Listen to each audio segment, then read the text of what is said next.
So the classic whiskey sours comprises of whiskey with some lemon juice, citrus, and also some simple syrup. What we're going to do today is we're going to jazz it up a little bit. And what I want to do with the citrus side of it is we're going to do some freshly squeezed pink grapefruit juice, which we have here. For the sweet component, we're going to have some apricot jam in there. And we've also got a little bit of apricot brandy too. And we're going to be shaking this cocktail today as well, so you'll get to see how to best use the Boston shaker at home for your guests.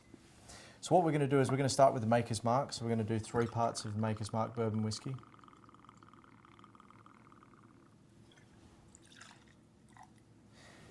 And then we're going to put in there just 1 part of apricot brandy.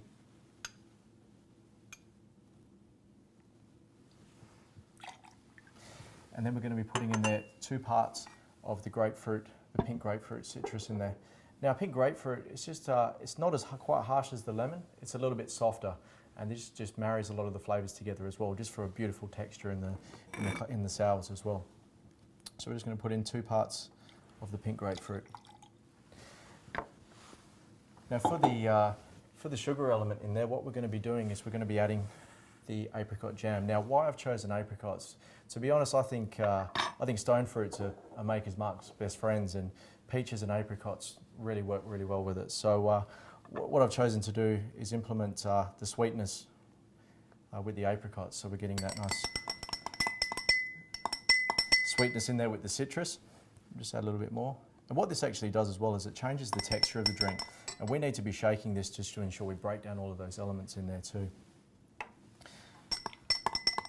What I'd like to show you is just a couple of little tips around the actual classic Boston shaker and how to use it.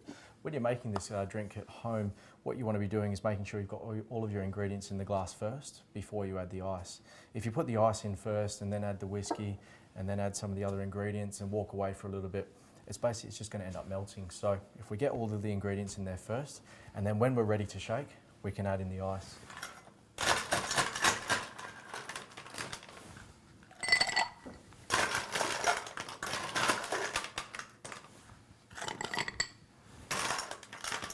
How much ice? Well, I say full to the brim, and that's going to give us the most dilution and really break the drink down.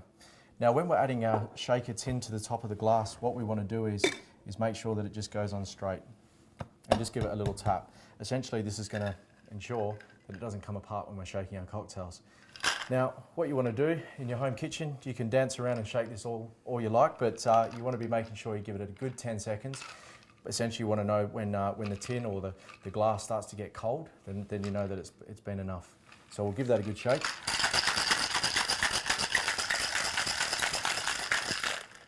So what you want to do when you're actually breaking this apart is try not to bang it on the bench, because we don't want to end up with a broken glass.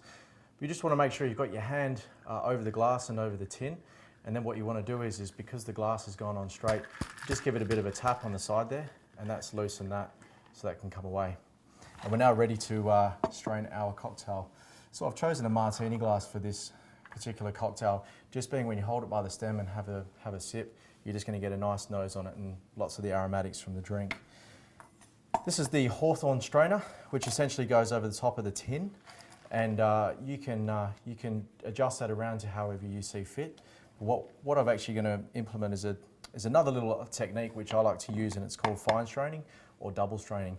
This is basically a tea strainer, and what we do is we strain through this, and it will just remove any of the, basically if there's any particles that came out of the jam or any of those ice particles on the drink.